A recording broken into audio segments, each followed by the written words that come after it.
Hi, dear listeners. This is Kate Riga. I'm here to make a quick pitch that you consider becoming a TPM Prime member. TPM has used the member model for over a decade now, and our loyal members are the only reason we've been able to weather the turbulence of the media landscape and avoid the fate that has befallen so many other independent outlets. For $70, you get no paywall, fewer ads, access to the Hive member forum, a members only newsletter, and more. For $140 a year, you get all of that, plus no ads at all. Without our members, there is no podcast, not to mention that I'm out of a job. Thank you so much for listening and supporting us. We couldn't do it without you. Hi, this is Josh Marshall, and this is the Josh Marshall podcast featuring Kate Riga. We're in a bit of a lull right now. It feels like in the in the presidential cycle. Lull in the sense, I don't know, maybe that's too negative a word. We're coming off the convention. We had everything has happened so quickly here, right? We had the big switch, which crazily is about 6 weeks ago. Seems like just a lifetime ago. It's only back on July 21st. It is now August the 27th, so a little over a month. I guess what is it? Sunday will be 6 weeks, I guess. Anyway, we had the switch, and then we had this kind of like crazy period over a couple weeks. Then we had the convention. Now that's done. Now we are moving back into the debate over the debate, which kind of thought we had that, right? We had a debate and Trump pulled out of the debate, and then Harris told him, you have to debate me on my terms, and he agreed. And then he kind of half pulled out again, and she did the same thing again, and we're back with this. And so we're going to talk about that. We're going to talk about a few other things, a lot of stuff going on. Kate, what do you make of the current situation? Where are we? So the debate thing was this like internecine, initially kind of behind the scenes back and forth about just one detail of the logistics, which was if the mics should be muted or not. The Harris camp wanted them unmuted, which was a break from what the Biden team negotiated, and Trump's advisors wanted to keep the muting of the mics. And I think the reason why is pretty clear. Even though Biden's push to have the mics muted, I think made some sense before we saw how that looked in action, because Trump's kind of go-to debate strategy is talking over the other person and sucking all the air out and not letting them get a word in, and kind of upsetting their footing that way. But in practice, what happened was, and Biden kind of talked about this in some of his post-debate interviews, that he could hear that Trump kept talking when his mic was muted, but nobody else could hear it. So it had that same effect of throwing him off his game. I mean, not that we need to kind of make additional excuses there, but and nobody else could hear it. And I think it's even more important with Harris because Trump has such a rich history of getting exponentially more angry when it's a woman who's criticizing him or a person of color. So with a woman of color, I mean, I think like the kind of cheeky shorthand way to put this is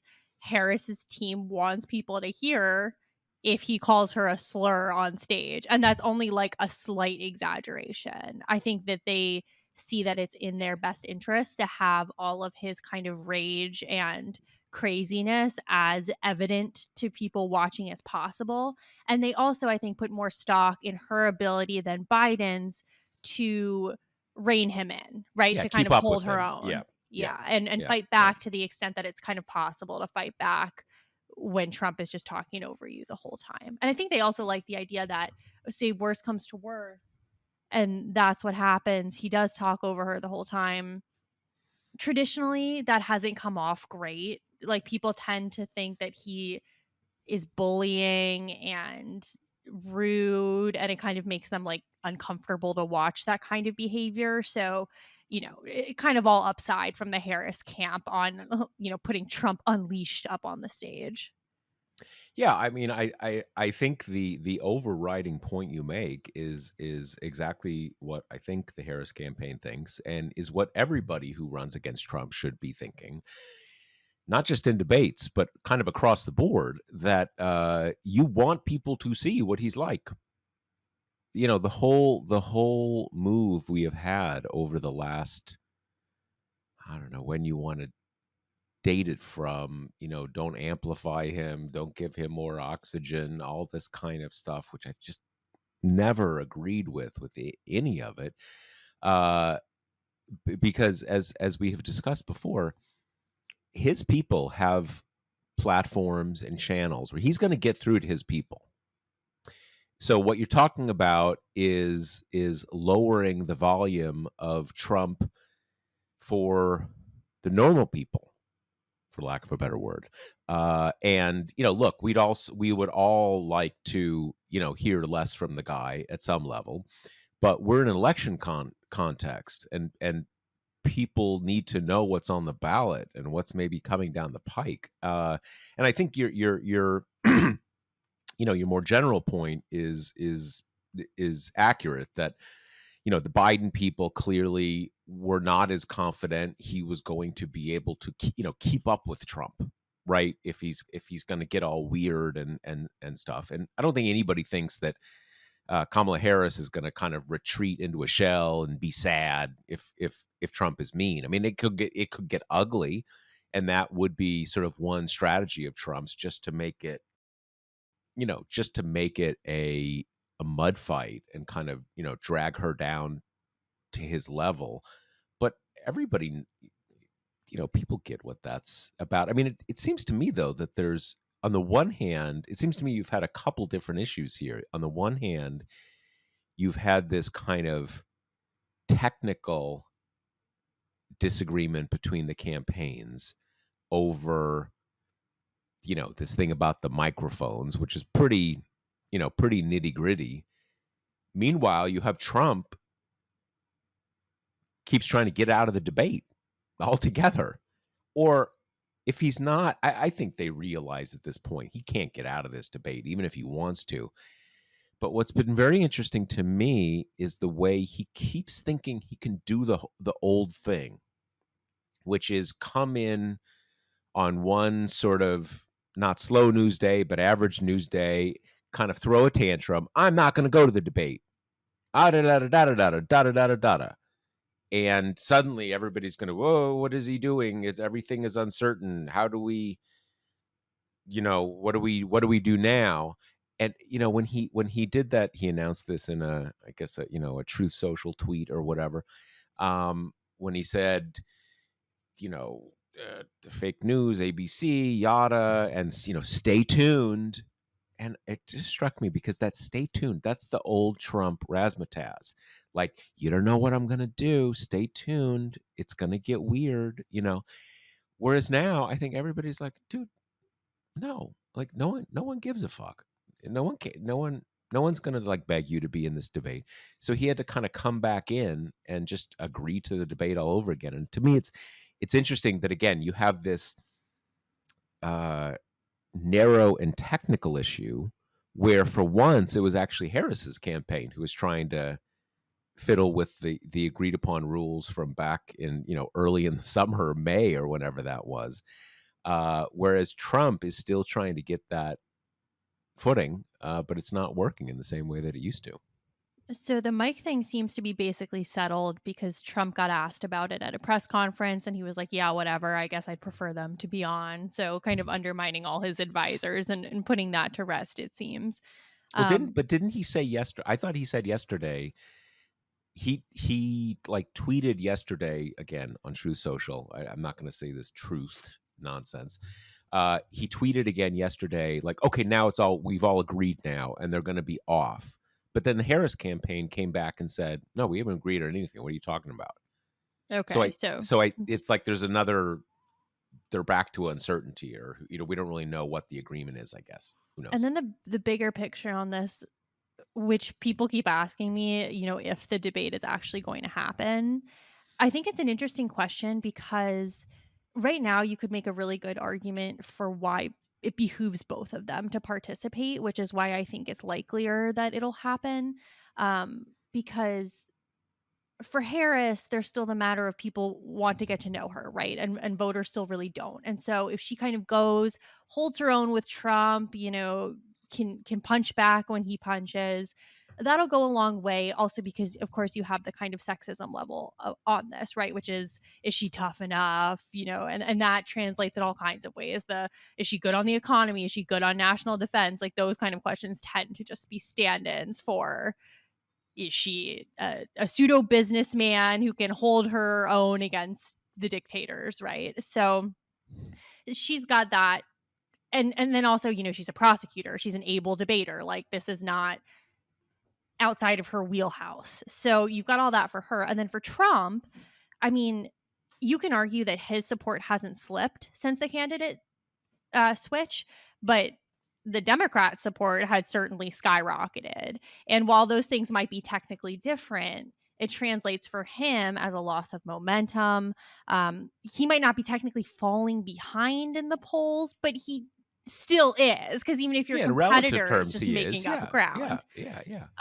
And as we've learned with Biden, the person who's behind doesn't really get a choice. They kind of have to do the big narrative changing events, and which I think really rankles Trump for a whole bunch of reasons that we've seen, including that could not have gone better for him first debate around. There's no way this one will go as well, simply because Harris won't drop out of the race. So, but and he also thinks he's a good debater, right? So, and I think he loves the idea of embarrassing this kind of uppity woman on stage as well. So I think you can make really strong arguments why both of them need the debate, or why the debate would help both of them. But then the other side of the coin to me is, say this Mike thing is a stand-in for whatever else and it does fall apart.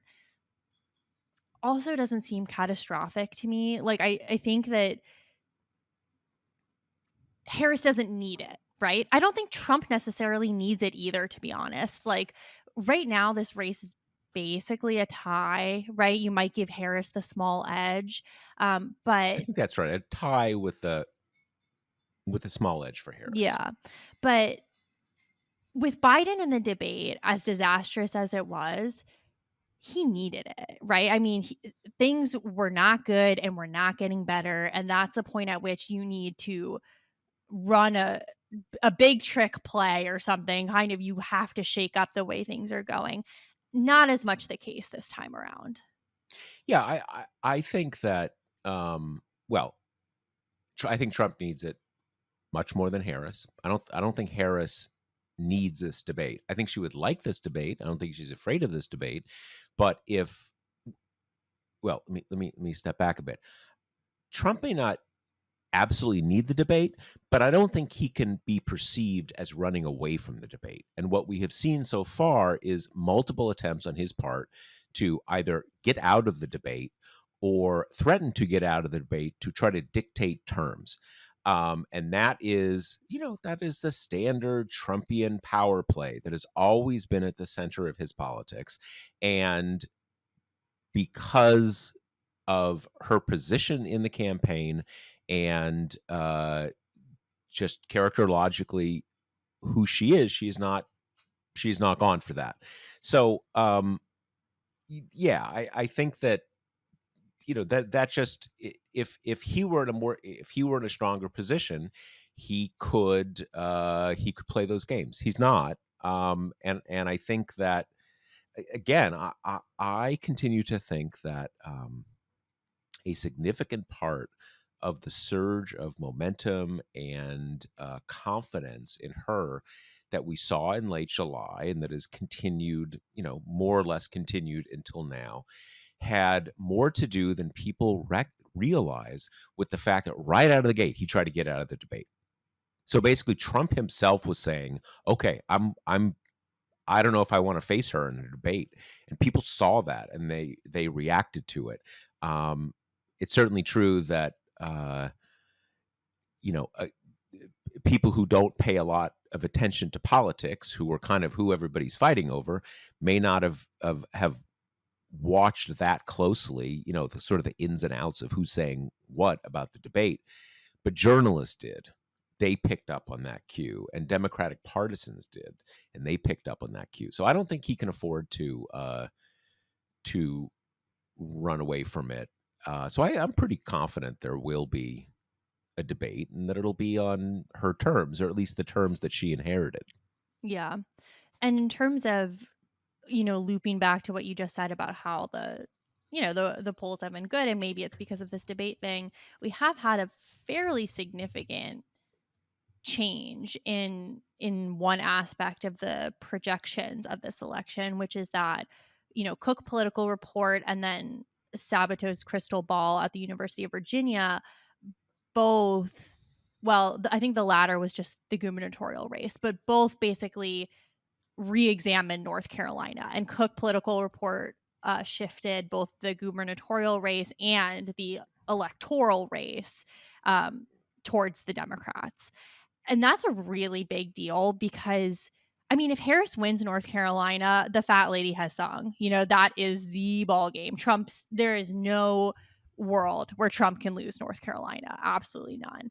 And I feel like some of our listeners might be eye rolling immediately because how much more heartbreak can you take in North Carolina, which I totally understand. But, we've discussed this before. The top of their ticket, their gubernatorial candidate is like a real dyed in the wool psychopath. And that is having some drag on effects, I think. But even beyond that, her being so competitive in North Carolina is also a good sign for Democrats in a kind of unexpected way, I think, because, as she's making gains somewhere like Georgia, you're like, okay, that's good because that shows that she has strength where Biden had real weaknesses. So, Black voters, particularly young voters, that kind of suburban, right outside the city contingent that has been the linchpin to Democratic success. And all of that is more straightforward, I think, than her success in North Carolina, which has a smaller percentage of Black voters than Georgia, has much greater percentages of non-college educated white people. And so if Harris is making either inroads with that contingent or honestly, at the very least, not losing ground from where Biden was with them, that's huge, right? Like she had to get back these core Democratic constituencies. That was a no question about it. But these other groups that have become less integral to Democratic success, that have continually over the last few cycles siphoned into the Republican Party, if she is gaining ground there or holding ground there to the extent that North Carolina could fall into the Democratic bucket, I mean, that's a different situation than 2020, right? Where Biden lost North Carolina very narrowly, but if she's well positioned there, that I think is a really good sign for Democrats. Yeah, I think at the moment, at least, strangely, if you just look at the polls, and this can have to do with who's polling and just kind of just in some ways kind of the luck of the draw, but she seems to be doing a bit better in North Carolina than she is in Georgia, and she's doing she's doing fairly well in both. North Carolina is a funny state in electoral terms because on the one hand, as you say, it's it's been it's been impossible it has been a heartbreak for so long. Obama won it only once in 2008, and yet, even though it doesn't come through, the margins are super close. I believe the margin was closer in both elections, in both Trump elections, closer there than in Florida. In some ways, that's not saying much. Everybody sort of assumes at this point that Florida is a red state. But in any case, the point is that Biden and Clinton, I think in 2020 it was like the margin was between 1 and 2 points, so very close. North Carolina is also an odd state. It's real South outside of the cities. You also have these growing cities. You have the research triangle, a lot of highly educated people. many of whom are transplants. So you have transplants from different parts of the country. So you have some of the dynamics that you have in Georgia, and again, I don't have a sense of whether it's a little unclear to me how much it's just a different cycle in North Carolina, how much the Harris switch is sort of changing the equation, and how much it's this guy at the top of the ticket who seems to be like a good 10 points behind the very strong, but still kind of it's a little too diminishing to say generic Democrat. I believe his name's Josh Stein. I think he's currently the Attorney General.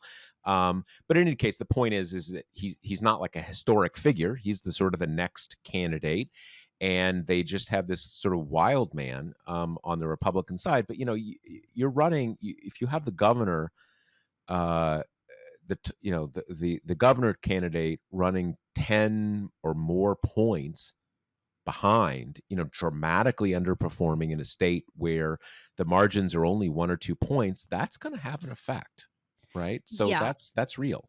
I'm skeptical that if Josh Stein wins, which he seems on track to do, that it'll be by those kind of margins. I kind of remember Roy Cooper also being projected to win by a landslide, and then he won by like 5 points, which is a lot in North Carolina. Don't get me wrong, but Well, I think the point I agree with you. I think the point there is that you have like the last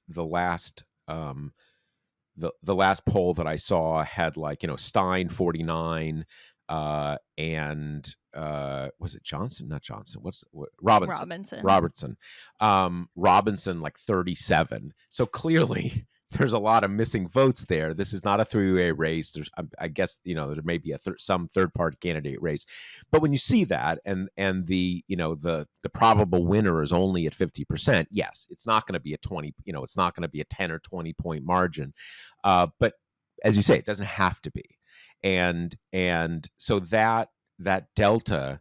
That 12-point delta, I think I recall in that most recent poll that I saw, it's not that is necessarily going to be the margin, but it shows you how much, resistance there is within the Republican coalition to voting for this guy. So that's gonna have an effect, and as is often the case, it is not. Winning or losing in individual states is not a purely binary question, because you can force the other side to defend states they shouldn't have to defend. If we were now in a case where Harris was needing to invest a lot of money in Minnesota or Virginia, that would be a big negative for the Harris campaign, even if we assumed that at the end of the day that she's going to win those races. So that's real. There was also, there was a poll out of Florida today. You have this. I can't remember her first name. Rep Luna. What is Luna's first name? Anna Paulina Luna. Anna Paulina. Her current first name, I think, is the right way to put it, because she's another one of these people who sort of like Hispanicized herself. When over the course of the last couple years, she had, I think, a kind of a German surname or something like that. I mean, she has some Hispanic heritage. She wouldn't be the only person to have done this, frankly. There are Democrats who've done this, highlighting Hispanic background or whatever. In any case, she is a kind of a hardcore Freedom Caucus type who marches around the house wearing kind of like a Harry Potter getup, and a poll came out today. The Democrat running against her was running ahead in that poll, a real poll. Now, that's one poll. That doesn't mean that there is a sea change in Florida. Luna is just, maybe she's kind of Boberting out a little, right? Maybe she just got a little over her skis for her district, which is not a kind of like wildly Republican district, but I do think it is possible that there might be a bit of a fight in Florida, even though I do not expect Harris to win it. But if you can put it somewhat into contention, that's nothing. And again, even if it's not in contention at all, there are House seats there that didn't used to be Republican House. I mean, it's heavily gerrymandered state now, but there are a few House seats in Florida that are in parts of the state that Democrats used to win with some consistency. So there are a lot of things going on right now. Every pollster that I talk to about this stuff, and I've been reporting out about kind of various individual races, reminds me, in a presidential cycle, it's the presidential race that's determining things, right? Like, you might like the idea that, okay, Montana's going to have an abortion initiative on the amendment, and maybe that'll be enough to save John Tester. And the reality is, kind of, John Tester's survival will depend on if Harris can keep her margin of loss down enough in that state that he can overcome it. But if that delta grows too large, nothing else really matters. But I think the idea here is that candidate quality down ballot, if it's helping Democrats the way it is with Luna and Robinson and Carrie Lake in Arizona, it's that kind of stuff is not going to determine whether Harris will win there or not, but it's the kind of stuff that helps you as part of the stew. It helps in the environmental sense that if the big election in North Carolina be underneath the president is the governor, and a lot of Republicans don't like this guy, and the Holocaust denial stuff is too much, and all that, then you create an environment where they're less enthused. Maybe they don't want to come out. Maybe it's too hard for people to kind of think about voting for Trump and not voting for the governor. And, it's that enthusiasm stuff, those kind of You create X friction. factors. You create Yeah, friction. Like you just like you're looking at election day and you're like, oh God, do I have to vote for this guy? Like, oh, it's just it not friction exactly, but it creates a weird dissonance that as you said, it's not like people are going to say, oh, Robinson sucks, so I'm going to vote a straight Democratic ticket. People aren't, if you had let's think of it this way. Let's imagine a counterfactual where the whole Andy Kim thing hadn't happened. Robert Menendez was still the Senate candidate, the Democratic Senate candidate in New Jersey. Now, that would really bum the fuck out of a lot of Democrats, because you can't lose that seat. I mean, again, we're deep into a counterfactual here, but you can't just say, "Oh, he's crooked, so I'm gonna pull the lever for the Republican." That would really leave New Jersey Democrats in feeling pretty bad. Like, okay, for the larger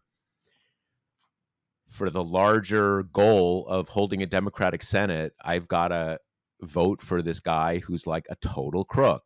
But it's not like those people are going to say, yeah, I guess I got to vote for Trump too. Like, that doesn't make any sense. But you would right. have some Democrats who kind of just like, fuck it. Maybe I'm just not going to show up, or I'm going to feel a little busy on election day, or, whatever. It's close margins. Things matter. I think it's part of this cohesive sense of, like, you want to be on kind of a team that you support.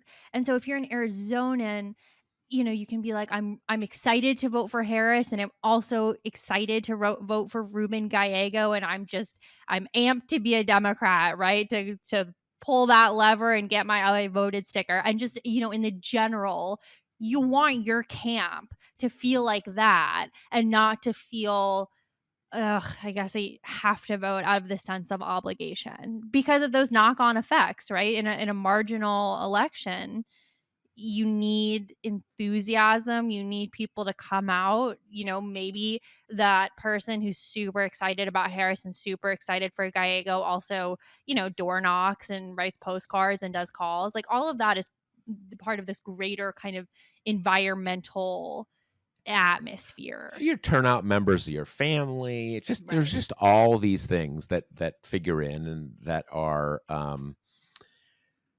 it is always hard for political people to really get their heads around the non-politically focused parts of the population and how much in the more non-politically focused parts of the population, just contingencies of various sort play a role. I mean, I have had in New York State, just and this is partly why New York State voting and sort of the party structures on both sides really need some reform. They've started to do this, but they basically for a long time had this system where it wasn't like, oh, each year we have an election and the primary election, right? And obviously presidential year, midterm year, but there's always local, whatever. Okay. They had a system where there was like 9 elections over the course of the year, right? This primary, various primaries are on different days and all this kind of stuff. So tons of election days. And the idea I think basically being right, that you do that even fairly political people and regular voters aren't going to show up every single fucking time. And so you have some extremely low turnout elections that the party regulars can just nominate anybody they want, blah, blah, blah, blah, blah. I've had some of those days and I'm like, okay, dude, I'm not going to show up for the election where there's like only Democrats on the sort of, traffic court primary or some nonsense like that. And for a lot of people, that's how all elections are. Maybe they make it, maybe they don't. So now we're going to talk about how Trump has been conducting his campaign of late, which it's interesting. I mean, he was able to run this really bare bones campaign up till this point, like the kind of perfect campaign for him, which entails not doing too much, lots and lots of golf, like as much kind of truth socialing as his little heart can take. But now things have changed, right? And he still clearly feels really aggrieved to not get to do this kind of senior slide into the election, to just spend the rest of August, golfing every day and playing it low key. So he's being forced to go back onto the trail. And specifically, his advisors are trying to put him in this series of like one policy oriented addresses, right? So they're trying to put him out and be like, okay, this is the immigration one, this is the inflation one. But Trump is even worse than he used to be in his like total inability to mask his boredom when he's doing that. Like he sounds like he's drugged when he's reading off the teleprompters about this stuff. And then he'll go off and be like, relitigate the Biden dropping out of the race thing and kind of muse about how his advisors don't want him to do personal attacks, but show of hands, how many of you want him to do personal attacks? That's kind of been the theme. And then we've had these two just amazing incidents in this last week, these last few days. One of them was this like direct to camera appeal of his supporters to buy his NFTs like at $100 a pop, which is just, it really does when you Now, watch it. is this the playing cards? Is that the Yeah. same thing? Okay, the playing card. Yeah, I saw that ad. And did you see now he's doing, maybe this is all the same thing. I only saw the ad for the first time yesterday, like on some social media context. But they're doing this thing now. They're going to cut up his suit that he Oh wore my when he god. debated Biden. He's calling it the knockout suit. Oh my So you gosh. buy the cards and like it's sort of like for anybody who did playing cards, sports playing cards when they were a little kid, when you buy the cards, you're always looking for the rare card and stuff, that some of the cards will have like a little swatch of the special suit. I mean, just all this kind of stuff. And it's funny because like people I think rightly have a lot of tolerance for that kind of stuff if it's merch, if it's fundraising. Oh, we're gonna we're gonna who knows what it is, some fun little thing, but it's not. It's just a money-making thing for Trump, right? To Right. sell these little nonsense things. And he's So coming out with a picture book about the assassination attempt, uh, that's good because the ear scruffing incident. that's kid fodder for sure. It's so funny. It's like QVC type stuff, you know. I mean, it's all in the same boat as the MAGA sneakers and the Trumpy bear. I mean, it's such it's so grifty. It's so funny because you know that he doesn't like the idea that some of the Harris merch has gotten somehow transcended that line from like cringy into cool. I'm specifically thinking of that camo hat that everybody loves that's like making Right. Republicans lose their mind. But that was an Obama thing too, right? Like he also had enough kind of star power that you moved it from the province of like poli sci majors into something that kind of normal people like to wear. Yeah. Um, so he's doing that. And then yesterday, we got this story from NPR that came on the heels of just hard to watch imagery of Trump at Arlington National Cemetery with the family of soldiers who died. And in classic Trump form, he has no ability to kind of like gauge the appropriateness of the situation. So he's doing his classic thumbs up, big grin, like standing on the remains of the soldier, basically. And then come to find out, not only did that happen, but people who work at the cemetery were like, you can't do this. I mean, you can't use graves as props. And more specifically, it's a section of Political the events. yeah, and it's a Yeah. section of the cemetery full of recent casualties. So there's even another level of inappropriateness, compared to maybe the graves of people who died a long, long time ago. Civil War, like World Yeah. War II stuff. Yeah. Yeah. Yeah. So, then it came out as part of this NPR story that the Trump campaign folks had, verbally abused the workers at the cemetery. And in the follow up statement from Chris Lasavita, who seemingly doesn't know that hallowed and hollowed are different words, he went after the workers and said, basically that they don't deserve like the immense mantle of working in such sacred space. So, And not I just mean, verbally abused, physically attacked them. Physically attacked these employees of Arlington National Cemetery. so I mean, the kind of story that this is so tired and everyone does it on social media all the time, but a lot of people are doing the whole, can you imagine if a Democrat did this? And in this case, it really is true because Republicans love to do any kind of Democrats hate the troops, Democrats hate soldiers, Democrats hate the military stuff. And of course, who is the one who has kind of made a habit of insulting, Gold Star families in these various ways? Obviously, it's Trump. But I do tire a little bit of the stuff of, if the media covered Trump like they do Harris, because I mean, some of that is valid. Some of that has to do with dynamics we've talked about a lot, including the fact that Republicans just have a right wing media ecosystem that Democrats don't. But this is one where you're like, if Harris had done anything approaching this, it would be the emails. Like we would not hear the end of it until election day.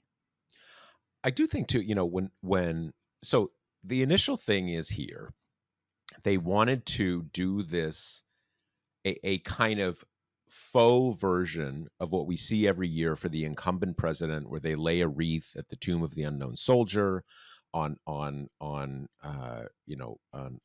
Memorial Day, and sometimes on other anniversaries and so forth. They wanted to do a political a campaign event like that and be able to say Trump was there, why wasn't Kamala there? Okay, so they do that, and when I saw that, I noticed a number of the kind of military policy people I follow on social media right off the bat saying, how are they able to do that? You can't do political events at Arlington. I mean, not just like it's frowned upon, it's actually against the law. You can't do that. And then there's related laws about where you can take photographs, and where you can take photographs that are part of a partisan campaign event. Okay. So they're doing that, and clearly the cemetery staff would not let them do it because you're not allowed to do it. And so they started, as you said, verbally attacking, and then actually just shoved the people out of the way. It's unclear to me whether it was one person who was physically attacked or more. But I share your lack of patience for if it were Democrats. You know what? Because we know Democrats don't get treated the same way. So, like, how many times we need to say what we all know a million times? I think it it's better in most cases to say, who gives a fuck what they would do with Democrats? How is it? It is a big deal if a presidential campaign just decides to break the law, do something that's just totally inappropriate, and then like physically attack staffers who are trying to prevent them from doing what they're not supposed to be doing. I think that there is frankly too much in our politics about this is always a difficult subject, because people who enlist in the armed forces, put themselves in personal danger, have all of the separation from families, not making not making a lot of money, all the sacrifice that goes into that national service, deserves a lot of respect and support in the sense of governments, what you get from the VA, blah, blah, blah, blah, blah. But it has evolved into this in the last 20 or 30 years that you kind of can't do anything that any random person can interpret as somehow disrespecting the troops or saying it. And you can see in a lot of, I've seen a lot of Republicans saying today, well, if you didn't serve, you're not allowed to say anything about Arlington National Cemetery. It's like, dude, what the fuck are you talking about?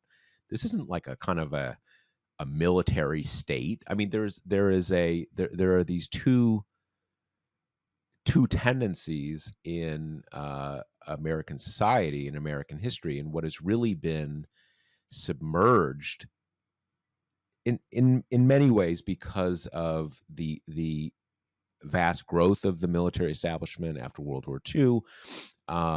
In other ways, things that happened since the Gulf War. In any case, I always, we should generally resist this idea that you're going to play up anything that is about, oh, you disrespected this and disrespect that. But that's just a disgusting way to operate.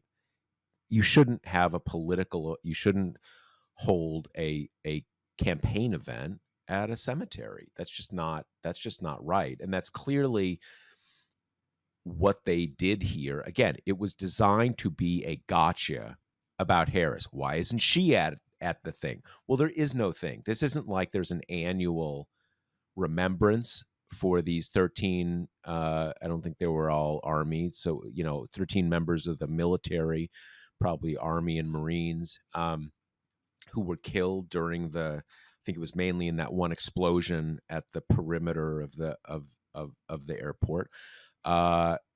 Anybody can go and have a moment of silence, at Arlington if they want to commemorate something.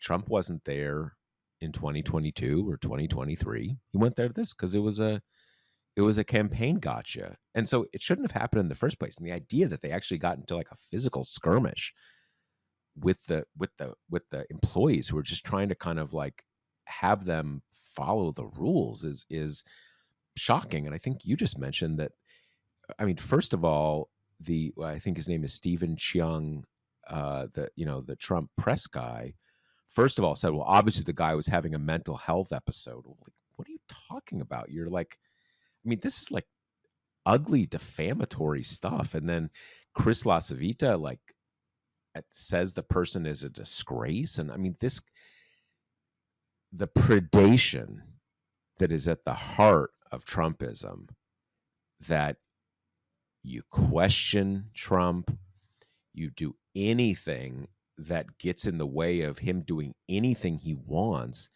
and you get submitted to these like vicious attacks. It's just, it's pure Trumpism, and it puts it on display. And I hope they really get held to account here, because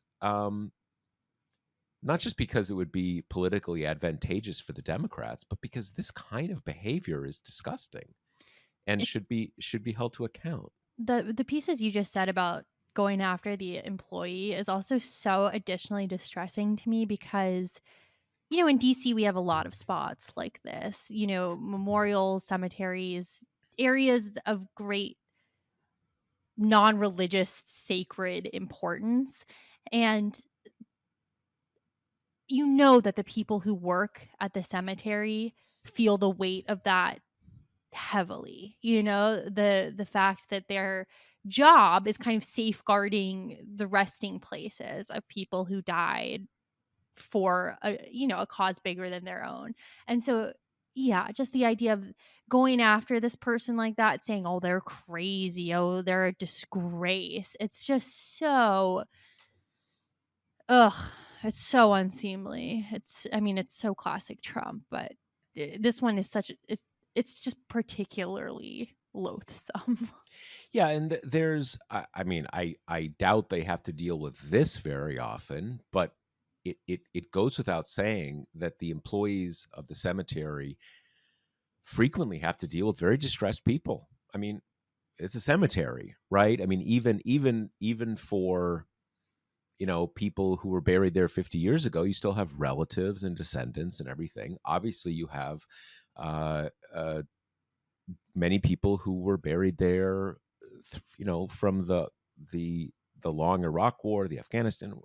There's a lot. So it is a government employment that you're not making a lot of money, and it's.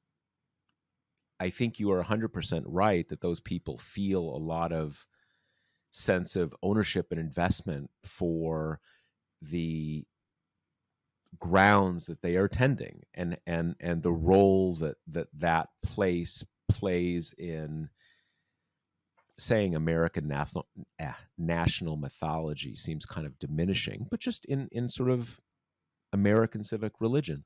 So yeah, the idea that I mean, this was just someone who's trying to kind of prevent them from doing. I mean, we don't know exactly what happened, but it's certainly not the case that this was just some employee like going off, right? That's Right. absurd. So it's clearly the Trump people that misbehaved here and saying these like just horrible, vicious things about and again about a civilian, and not just a civilian in the sense of like civilian versus military, but an average person who is Mhm. not part of the public spotlight, is not like someone in the Trump campaign or the Harris campaign that kind of like, they are participating in the political world. So things get rough. This is just someone like, you know, ushering people through the cemetery, just trying to do the whole thing is just disgusting.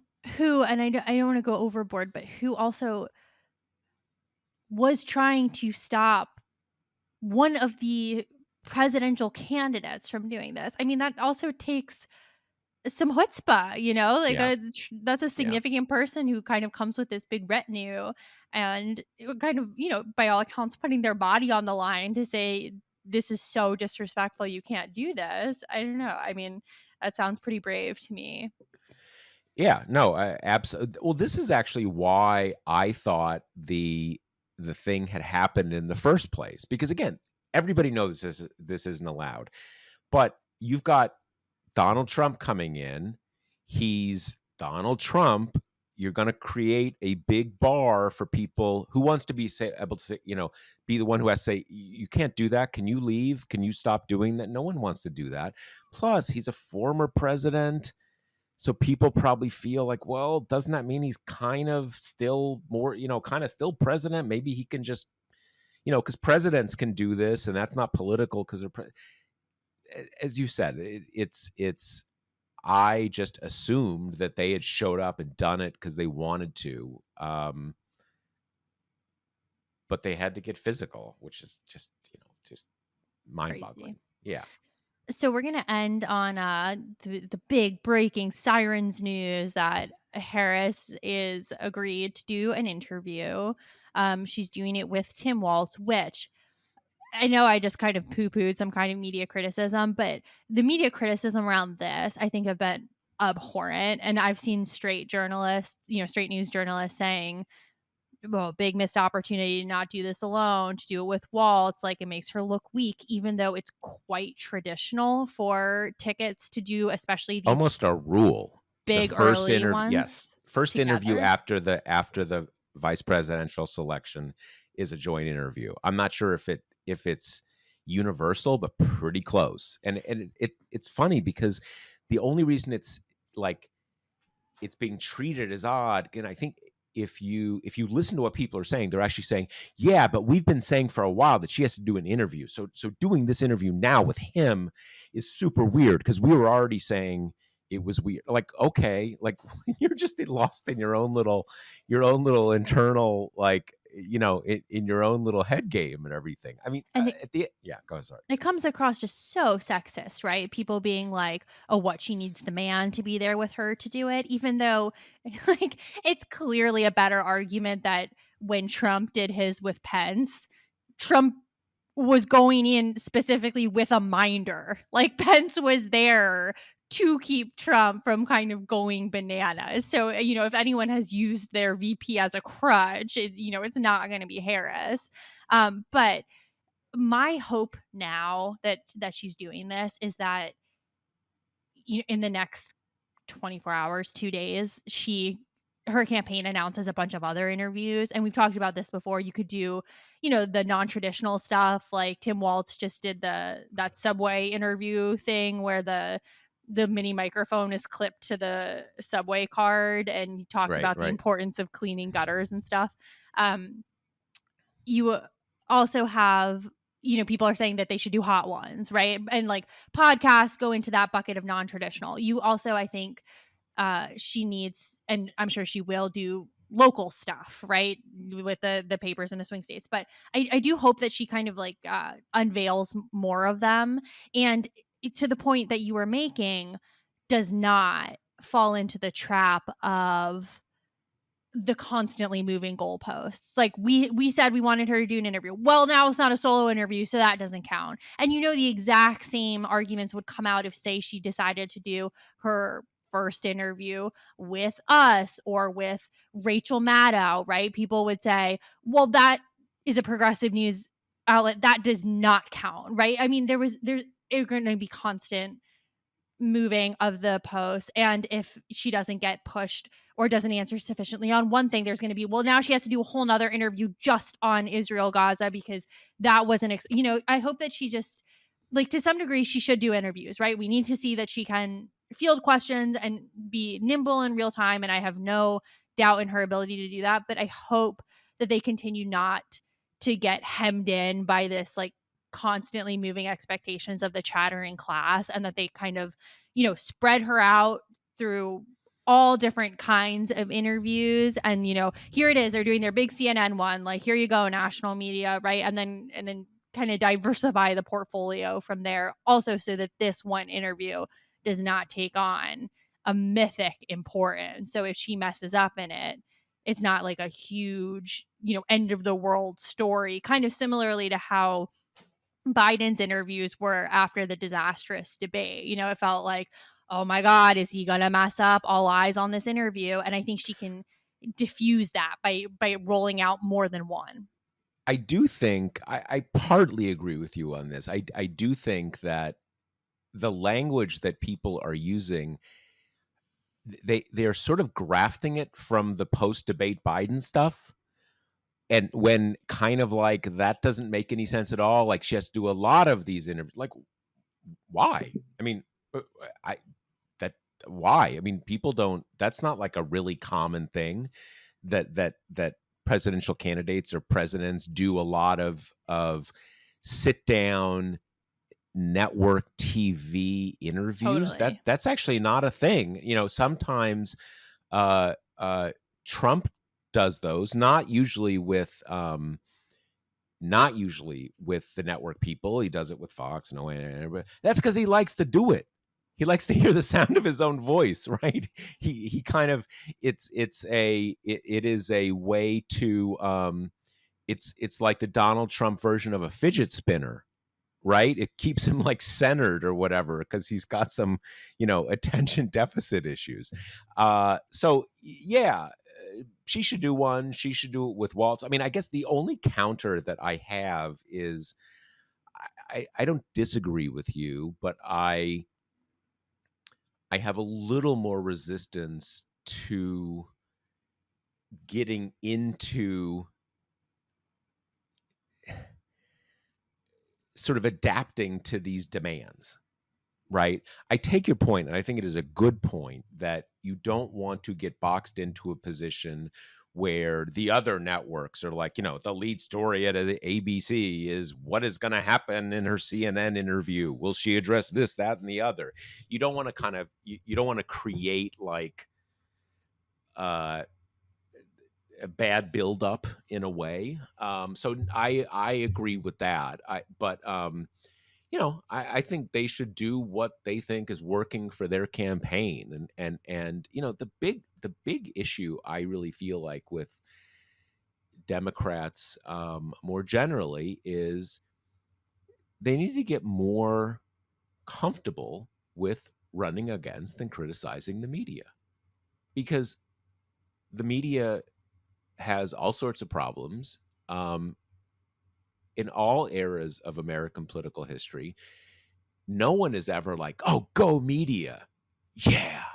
The media is meant to be kind of annoying.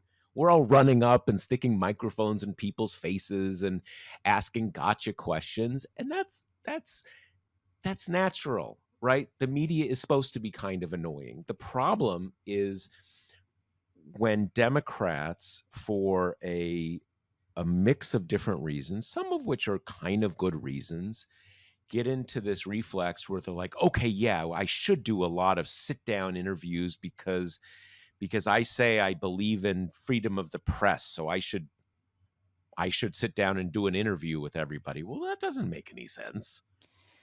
Yeah, I mean, to be clear, I agree with you that I don't think a parade of sit downs is what she should do, but I really like the idea of her and Waltz branching into the non-traditional stuff, the 100%. fun stuff. I mean, it's kind of reminiscent of like, She's got a good product. She is a good right. product. She And she should put the needs product out to there. reach people, right? Like she Yeah, is yeah, still totally, introducing totally, herself. totally. And it's reminiscent to me of, when Obama went on Between Two Ferns, or when Bill Clinton went on Arsenio Hall. Like those candidates were of a pop culture Yep, crossover that yep, enabled them yep. to like leave the strictly political sphere. And I just love the idea of that for her campaign, because it is so pop culture-y. It is fun, it is energetic, it is active, and I think that those roots also politically make sense for a campaign that has very little time to reach people who are very hard to reach in traditional political spheres. So I think the subway thing is a good sign that the campaign is thinking of it that way too. And what do they get out of it, right? They get this really clippy social media moment where is Tim Waltz having to kind of answer the most divisive questions for the Democratic Party? No. I mean, he's on there, he's talking about cleaning gutters and, grocery stores in Minnesota and stuff. And that is as, if not more valuable than, getting this very kind of formalistic, we sit in chairs here, you sit in here, and we're going to talk about a series of the most like curatedly difficult policy questions for you to answer. And, whether or not you like that, that's an American election for you. Yeah, and in some cases they're not even the most difficult. They're the most gotcha. And that's Yeah, not the same exactly. thing. Here's an example. One of the things that Republicans have, why is she flip-flopping? Why is she not, you know, doesn't she have to answer for why she doesn't have some of the same positions that now that she had in 2019? It would be totally it would be totally reasonable, and I would be interested to hear if in some sit down interview they said, you had your positions have you've changed some of your positions since 2019. What's your evolution been like? You've been in the Biden administration. You served with Joe Biden. You guys passed various laws. What's that been like? What has the last 5 years been like for you politically? How have your ideas changed? That's a great question. That's not only a fair question, that's an interesting question. That's different from saying, like, one time you said a wall totally sucks, and now you're going to pass the bill that has some of the wall, even though it's actually the fence. And you're like, okay, whatever. That's just kind of going back to this thing where, kind of feats of strength and everything. What kind of gotchas can you deal with? And like the whole thing that the Times had with, he's got to do an interview for the country. He's got to do an interview for the New York Times. No one gives a crap about an interview with the New York Times. Certainly, no one who is up for grabs in a presidential election campaign reads the New York Times, gives a crap about the New York Times. That's just journalism management stuff. I'm not saying uh, that we shouldn't have, interesting kind of in-depth interviews, but even those, we've sort of gotten in, we've now created a sort of a genre about what that major network interview thing is. You get Lester Holt, you get George Stephanopoulos, you get one of those national dad type people. And that's not a criticism. I mean, there's some of those guys I love, but one of those people, the kind of the fixture of network news reporting coverage, you talk, and then but it's a heavily edited thing, right? What I would find interesting, I'm not saying specifically Charlie Rose because we don't talk about Charlie Rose anymore, but that kind of interview that he used to do, where it's basically there's not a lot of gotchas, but you got to talk for an hour, and you can't talk with your sound bites for an hour. You've got to actually talk. That would be interesting. Just a point I wanted to make in terms of what you just mentioned with the flip-flopping thing, which is becoming a narrative both in the press and on the right. In part because when she ran in 2020, it was just such a radically different political environment than it is now, that a whole lot of Democrats kind of were in a different place then than they are now. But that is something that I think you're right to say. I mean, that's fair that she'll be asked about that. And it would be actually kind of interesting to hear her answers, even though she can't be really truthful, right? Like she can't say, well, this polls like terribly, so I've had to kind of moderate on it. But Brian Beutler had a really good piece out today, I think, about one of the best things that the success of her campaign and its success in pulling together all kind of corners of the Democratic Party. One of the biggest gifts of that is that it gives her room to maneuver a little bit. And he compared it to Obama on, gay marriage or the mandate, that because he was considered pretty trustworthy by like all corners of the Democratic coalition, he was kind of given space to move on those things, to, kind of say, I have come around on gay marriage. I was worried that my support would politicize it, and I have respect for conservative families and blah, blah, blah. Where in a different environment, you could totally see either of those explanations for his evolution, really pissing people off, right? Because there are really good arguments that people had been making in favor of same-sex marriage long before he came out for it. But I thought it was a really interesting comparison because I do think that she right now is being given similar leeway, and you're seeing that from, the kind of how all the progressive stars were part of the DNC, right? And you don't have anyone on the left, well, you don't have most on the left kind of going after her for Israel Gaza stuff, or any of the trickier things where she can't break away from Biden totally and has to kind of walk this line. And then, there's been a lot of appeals to the kind of never Trump or moderate centrist contingent. A lot of lines in her speech that were pretty clearly kind of gifted to that side of things. And I think all of that in the environment will help her when she is inevitably asked, why have you moved on these things? And I think it won't make it too terribly difficult for her to craft some kind of response about, learning, being on the job, being in the executive position firsthand, things change, blah, blah, blah. Yeah, I think that is to her advantage because, again, in the real world, lots of us change our opinions over time. That was 5 years ago, and a lot has happened over the last 5 years, especially for her. I mean, the thing that jumps, I mean, the wall thing is, I think, fairly silly.